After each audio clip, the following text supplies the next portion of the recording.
Hello everyone, स्वागत है आप सभी का मेरे यूट्यूब चैनल पर।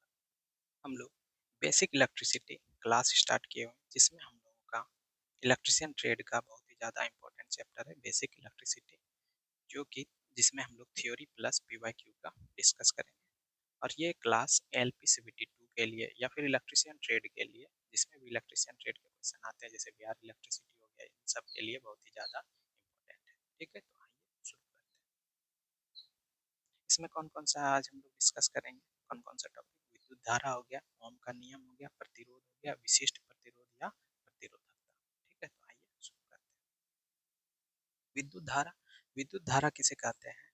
किसी तत्व या पदार्थ में से इलेक्ट्रॉन का प्रवाह विद्युत धारा कहलाता है। ठीक है, किसी तत्व या पदार्थ में से इलेक्ट्रॉन का प्रवाह क्या कहलाता है? विद्युत धारा कहलाता है। ठीक है, किसी भी तत्व या पदार्थ में से इलेक्ट्रॉन का जो प्रवाह होगा वही क्या कहलाएगा? विद्युत धारा कहलाता है। ठीक है, किसी तत्व या पदार्थ में से इलेक्ट्रॉन का प्रवाह जो होगा वही क्या होगा? आपका विद्युत धारा कहलाता है। ठीक है, नेक्स्ट क्या है? आवेश प्रवाह की दर को विद्युत धारा कहते हैं। ठीक है, आवेश की प्रवाह के दर को भी क्या कहते हैं? विद्युत धारा कहते हैं। ठीक है, तो विद्युत धारा का दो डिफिनेशन है। किसी तत्व या पदार्थ में से इलेक्ट्रॉन का प्रवाह ही क्या कहलाता है? विद्युत धारा कहलाता है। और आवेश प्रवाह की दर को, आवेश की प्रवाह के दर को क्या कहते हैं? विद्युत धारा कहते हैं। इसी का फॉर्मूला क्या होता है? आई बराबर क्यू बाय टी। आई बराबर क्या होता है? Q by T. इसका एसआई मात्रक क्या होता है? एम्पियर यानी कूलम्ब पर सेकेंड। ठीक है, इसका एसआई मात्रक क्या होता है? विद्युत धारा का एसआई मात्रक क्या होता है? एम्पियर या फिर कूलम्ब पर सेकेंड। आई बराबर क्या होता है हमारा? Q by T. क्यू क्या हो गया? कूलम्ब हो गया, टी क्या हो गया आपका? सेकेंड। तो इसका एम्पियर तो होगा ही, और दूसरा क्या हो जाएगा? कूलम्ब पर सेकेंड भी होगा। यदि किसी बिंदु से एक सेकंड में 6.28 इलेक्ट्रॉन प्रवाहित हो जाए तो विद्युत धारा का मान 1 एम्पियर होता है। ठीक है, यदि किसी बिंदु से एक सेकंड में 6.28 इलेक्ट्रॉन्स प्रवाहित हो जाता है तो विद्युत धारा का मान 1 एम्पियर होता है। ठीक है, विद्युत धारा का वेग प्रकाश के समान 3 × 10⁸ मीटर पर सेकंड होता है। विद्युत धारा का वेग प्रकाश के समान 3 × 10⁸ मीटर पर सेकंड होता है। ठीक है, विद्युत धारा का वेग प्रकाश के समान 3 × 10⁸ मीटर पर सेकंड होता है। ठीक है, ये आपका क्या है? विद्युत धारा का दिशा और इलेक्ट्रॉन्स के प्रवाह का दिशा। विद्युत धारा का जो दिशा होता है वो प्लस से माइनस की ओर होता है। ठीक है, और इलेक्ट्रॉन्स का जो दिशा होता है वो माइनस से प्लस की ओर होता है। ठीक है, यानी विद्युत धारा का दिशा और इलेक्ट्रॉन्स के प्रवाह का दिशा क्या होगा? एक दूसरे के विपरीत होता है। ठीक है, विद्युत धारा एक अदिश राशि है, क्योंकि यह सदिश के जोड़ के नियम का पालन नहीं करता है। ठीक है, विद्युत धारा क्या है? एक अदिश राशि है। ठीक है, विद्युत धारा क्या है? एक अदिश राशि है, क्योंकि यह सदिश के जोड़ के नियम का पालन नहीं करता है। विद्युत धारा क्या है? एक अदिश राशि है। क्यों? क्योंकि यह क्या करता है? सदिश के जोड़ के नियमों का पालन नहीं करता है। विद्युत धारा हमेशा बंद परिपथ में प्रवाहित होता है। विद्युत धारा हमेशा बंद परिपथ में प्रवाहित होता है। विद्युत धारा हमेशा निम्न प्रतिरोध का मार्ग चुनता है। विद्युत धारा क्या करता है? हमेशा निम्न प्रतिरोध का मार्ग चुनता है। विद्युत धारा हमेशा निम्न प्रतिरोध का मार्ग चुनता है। इलेक्ट्रॉन्स का बहाव हमेशा ऋणात्मक ऋण वस्तु से धन वस्तु की ओर होता है। ठीक है, इलेक्ट्रॉन का बहाव जो होगा हमेशा क्या होगा? ऋण वस्तु से धन वस्तु की ओर होता है। ठीक है, तो विद्युत धारा क्या है? एक अदिश राशि है। क्यों? क्योंकि यह क्या करता है? सदिश के जोड़ के नियमों का पालन नहीं करता है। और विद्युत धारा हमेशा बंद परिपथ में प्रवाहित होता है। ठीक है, विद्युत धारा जो हमेशा प्रवाहित होगा वो किस परिपथ में होगा? बंद परिपथ में प्रवाहित होगा। और विद्युत धारा हमेशा निम्न प्रतिरोध का मार्ग चुनता है। विद्युत धारा क्या करता है? हमेशा निम्न प्रतिरोध का मार्ग चुनता है। ठीक है, विद्युत धारा जो प्रवाहित होगा वो हमेशा क्या ढूंढेगा? क्या, कौन सा मार्ग चुनेगा जिसमें क्या होगा? प्रतिरोध क्या होगा? निम्न होगा। ठीक है, इलेक्ट्रॉन्स का बहाव हमेशा ऋण वस्तु से धन वस्तु की ओर होता है। ठीक है, इलेक्ट्रॉन्स का बहाव हमेशा क्या होता है? ऋण वस्तु से धन वस्तु की ओर होता है। ओम का नियम, ओम का नियम क्या होता है? अगर सभी स्थितियां नियत रहे तो चालक में वोल्टेज उसमें प्रवाहित धारा के समानुपाती होता है। ठीक है, ओम का नियम क्या है, अगर सभी वस्तुएं नियत रहे तो किसी चालक में वोल्टेज उसमें प्रवाहित धारा के समानुपाती होता है। ठीक है, यदि क्या अगर क्या हो सभी स्थितियां नियत रहे, ठीक है, तो किसी चालक में जो वोल्टेज होगा उसमें से प्रवाहित होने वाले धारा के क्या होगा, समानुपाती होगा, अर्थात v समानुपाती क्या हो जाएगा, i। ठीक है, सब कुछ नियत रखना है तो, और किसी चालक में जो वोल्टेज होगा वो उसमें से प्रवाहित होने वाला जो धारा होगा उसके क्या होगा, समानुपाती, यानी v समानुपाती i। और समानुपाती का सिंबल हटाएंगे तो क्या आ जाएगा, v बराबर आई आर। ठीक है, v बराबर क्या हो जाएगा, आई आर, जहाँ आर क्या है, एक नियतांक है जो उस चालक का प्रतिरोध। ठीक है, आर क्या है, एक नियतांक है जो उस चालक का प्रतिरोध है। ठीक है, नेक्स्ट क्या होता है हमारा, आर बराबर क्या हो जाएगा, वी बाय आई, यानी वोल्ट बाय एम्पियर, जिसको हम लोग क्या बोलते हैं, ओम। ठीक है, वी बराबर क्या था, आई आर, आर बराबर क्या हो जाएगा, वी बटे आई, यानी कि वोल्ट बाय एम्पियर। ठीक है, जिसको हम लोग ओम बोलते हैं। ठीक है, अब एक हम लोग इसका फॉर्मूला याद रखने का एक ट्रिक देखेंगे। ठीक है, एक ट्रायंगल लिए, ठीक है, इसमें इसको 3 पार्ट में डिवाइड कर दिए, ऊपर रख दिए v, ठीक है, नीचे रखे i, और इस वाले में रखे r। ठीक है, लेफ्ट वाले में क्या क्या किए, एक ट्रायंगल लिए, उसको 3 पार्ट में डिवाइड किया। ठीक है, ये तीनों पार्ट हो गया। अब इसमें से क्या किए, ऊपर में क्या रखे v, नीचे लेफ्ट साइड में क्या रखे i, और राइट साइड में क्या रखे r। ठीक है, अब देखो अगर हमको v निकालना हो तो v बराबर क्या हो जाएगा, आई आर। ठीक है, v बराबर क्या हो जाएगा, आई आर। आर अगर निकालना हो तो v बटे आई। ठीक है, और आई निकालना हो तो v बटे आर। ठीक है, ऐसे हम लोग याद, v क्या हो गया आपका वोल्टेज, आई क्या हो गया आपका करंट, और आर क्या हो गया रेसिस्टेंस। ठीक है, v क्या हो गया वोल्टेज, आई क्या हो गया करंट, आर क्या हो गया रेसिस्टेंस। ठीक है, नोट, ओम का नियम एसी डीसी प्रतिरोध संधारित्र प्रेरकत्व पर लागू होता है, केवल अर्धचालक पर लागू नहीं होता है। ठीक है, ओम का नियम जो आपका एसी डीसी प्रतिरोध संधारित्र प्रेरकत्व पर लागू होता है, केवल अर्धचालक पर लागू नहीं होता है। ठीक है, ये ध्यान में रखना है कि ओम का नियम जो है आपका एसी पर भी, डीसी पर भी, प्रतिरोध में भी, संधारित्र प्रेरकत्व पर लागू होता है, केवल अर्धचालक पर लागू नहीं होता। ठीक है, अब जैसे फॉर्मूला लिखना है, V बराबर क्या हो जाएगा, आई आर, आई बराबर क्या हो जाएगा, वी बाय आर, और आर बराबर क्या हो जाएगा, वी बाय आई। ठीक है, अब ओम के नियम का ग्राफ। ठीक है, ओम का नियम का ग्राफ जो होगा, V बराबर क्या होगा, आई आर। ठीक है, ओम का नियम क्या होता है, V बराबर आई आर।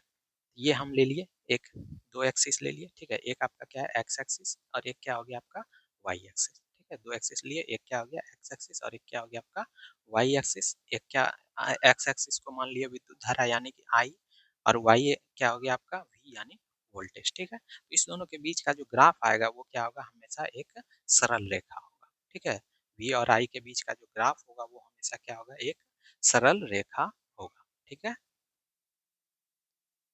अब हमारा नेक्स्ट टॉपिक क्या है, प्रतिरोध। प्रतिरोध क्या होता है, पदार्थ का वह स्वाभाविक गुण जिसके कारण वह अपने में से होने वाले विद्युत धारा प्रवाह का विरोध करता है, उसी को क्या कहते हैं, प्रतिरोध कहते हैं। पदार्थ का वह स्वाभाविक गुण जिसके कारण क्या होता है, वह अपने में से होने वाले विद्युत धारा प्रवाह का विरोध करता है। ठीक है, उसी को क्या कहते हैं, प्रतिरोध कहते हैं। ठीक है, पदार्थ का वह स्वाभाविक गुण जिसके कारण क्या करता है, वह अपने में से होने वाले विद्युत धारा प्रवाह का विरोध करे, उसे क्या कहते हैं, प्रतिरोध कहते हैं।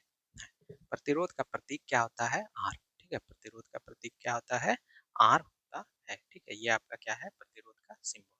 ठीक है, तो प्रतिरोध का प्रतीक क्या होता है, आर होता है। ठीक है, प्रतिरोध का मात्रक क्या होता है, ओम। प्रतिरोध का मात्रक क्या होता है, ओम। प्रतिरोध का मात्रक क्या होगा, ओम। एक अंतरराष्ट्रीय ओम का मान 1.0049 निरपेक्ष ओम के बराबर होता है। एक अंतरराष्ट्रीय ओम का मान कितना होगा, 1.0049 निरपेक्ष ओम के बराबर होता है। ये प्रतिरोध है। ठीक है, ये भी आपका, ये क्या है, प्रतिरोध है।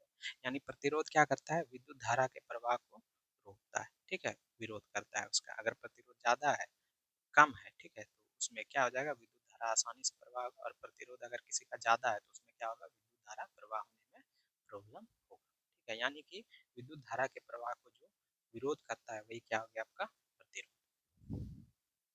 ये आपका क्या है, प्रतिरोध को दिखा रहा है, ठीक है। वोल्ट क्या करता है, उसको हेल्प करता है जाने में, और प्रतिरोध क्या करता है, उसको रोकता है, ठीक है। चालक के प्रतिरोध को प्रभावित करने वाले कारक, ठीक है, चालक के प्रतिरोध को प्रभावित करने वाले कारक मतलब यानी कि प्रतिरोध, चालक में जो प्रतिरोध होता है वो किस किस के कारण से प्रभावित हो सकता है। पहला है तापमान, ठीक है, तापमान बढ़ाने से चालक का प्रतिरोध बढ़ता है तथा घटने से घटता है, ठीक है। यदि तापमान हम बढ़ाएंगे तो प्रतिरोध भी क्या होगा आपका, बढ़ेगा, ठीक है। अगर तापमान हम बढ़ाते हैं तो प्रतिरोध भी क्या होगा आपका, बढ़ेगा। वहीं तापमान अगर घटाते हैं, प्रतिरोध भी क्या हो जाएगा आपका, घट जाएगा, ठीक है। तो किसी चालक का प्रतिरोध तापमान बढ़ाने पर उसका प्रतिरोध भी क्या होगा, बढ़ेगा, जबकि किसी चालक का तापमान घटाने पर उसका प्रतिरोध भी क्या होगा, घटेगा, ठीक है। ये है आपका, जब किसी का ताप कम रहेगा तो उससे विद्युत धारा प्रवाह, और नीचे वाला है आपका, जब ताप अधिक रहेगा तब विद्युत धारा, इलेक्ट्रॉन्स का प्रवाह, ठीक है। यानी कि जब इसका ताप बढ़ा देते हैं तो उसके अंदर का जो पार्टिकल्स होता है, कण होता है, वो क्या होता है, उसका गतिज ऊर्जा बढ़ जाता है, जिससे इलेक्ट्रॉन को प्रवाह होने में प्रॉब्लम होता है, ठीक है। एक दूसरे के साथ टक्कर होने लगता है और प्रतिरोध क्या होता है, बढ़ जाता है, ठीक है। तो आपको ये ध्यान में रखना है, तापमान बढ़ेगा तो प्रतिरोध भी बढ़ेगा, तापमान घटेगा तो प्रतिरोध भी घटेगा। पदार्थ की प्रकृति पर भी निर्भर करता है, ठीक है। प्रतिरोध जो है पदार्थ की प्रकृति पर भी निर्भर करता है। जैसे अलग अलग धातुओं का तार का प्रतिरोध अलग अलग होता है, ठीक है, वो डिपेंड करेगा कि कौन सा तार है, ठीक है। नेक्स्ट क्या है, लंबाई। लंबाई क्या होगा, चालक के तार की लंबाई बढ़ने से प्रतिरोध बढ़ता है और घटने से घटता है, ठीक। ताप हो या लंबाई हो, अगर ताप बढ़ाएंगे तो प्रतिरोध भी बढ़ेगा, ताप घटाएंगे तो प्रतिरोध भी घटेगा, ठीक है।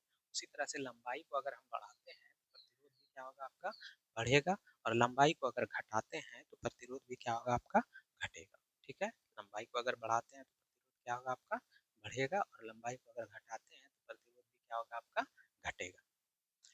आर, इसी को क्या कह सकते हैं, आर समानुपाती एल, ठीक है, आर समानुपाती एल। क्यों, क्योंकि आर को अगर बढ़ा रहे हैं तो एल भी बढ़ेगा, और आर अगर घटाएंगे तो एल भी क्या होगा, घटेगा, ठीक है। ये आपका लंबाई के अनुसार दिख रहा है क्लियर। इसमें अगर लंबाई ज्यादा हुआ तो प्रतिरोध क्या होगा, ज्यादा होगा, ठीक है, और लंबाई कम हुआ तो प्रतिरोध क्या होगा, कम। अब दूसरा क्या है, अनुप्रस्थ काट के क्षेत्रफल पे भी पदार्थ का प्रतिरोध निर्भर करता है, ठीक है।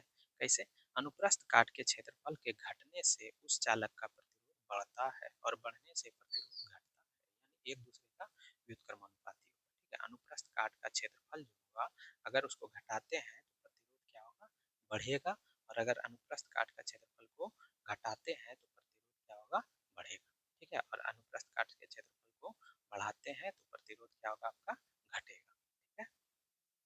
इससे क्या हो जाएगा, आर व्युत्क्रमानुपाती हो जाएगा ए का, ठीक है। आर क्या हो जाएगा, व्युत्क्रमानुपाती हो जाएगा ए का, और पहला समीकरण क्या पढ़े थे, आर समानुपाती होता था एल का, ठीक है। अब देखिए ये क्या है, आपका एक प्रतिरोध है, ठीक है, उसमें से वो क्या होगा, आर समानुपाती एल होगा। दूसरा क्या था, आर व्युत्क्रमानुपाती ए था, ठीक है। आर समानुपाती क्या था, एल था, और आर समानुपाती क्या था, आर व्युत्क्रमानुपाती किसके था, ए का, ठीक है। उसके बाद समीकरण एक एवं दो से क्या हो जाएगा, आर व्युत्क्रमानुपाती हो जाएगा एल बाय ए का, ठीक है। आर व्युत्क्रमानुपाती क्या हो जाएगा, एल बाय ए का, आर इक्वल टू क्या हो जाएगा, रो एल बाय ए, ठीक है। आर इक्वल टू क्या हो जाएगा, रो एल बाय ए। समानुपाती का साइन हटाते हैं तो रो आ जाता है, ठीक है, रो इंटू एल बाय ए, ठीक है। जहाँ रो क्या है आपका, चालक का विशिष्ट प्रतिरोध या प्रतिरोधकता है, ठीक है। तो यानी कि आर बराबर क्या हो गया, रो इंटू एल बाय ए, ठीक है। और लंबाई बढ़ाएंगे तो प्रतिरोध भी बढ़ेगा, लंबाई घटाएंगे तो प्रतिरोध भी घटेगा। अनुप्रस्थ काट का क्षेत्रफल अगर बढ़ाएंगे तो प्रतिरोध घटेगा, अनुप्रस्थ काट का क्षेत्रफल अगर घटाएंगे तो प्रतिरोध बढ़ेगा, अनुप्रस्थ काट का क्षेत्रफल अगर बढ़ाएंगे तो प्रतिरोध घटेगा, ठीक है। रो क्या है, चालक का विशिष्ट प्रतिरोध या प्रतिरोधकता।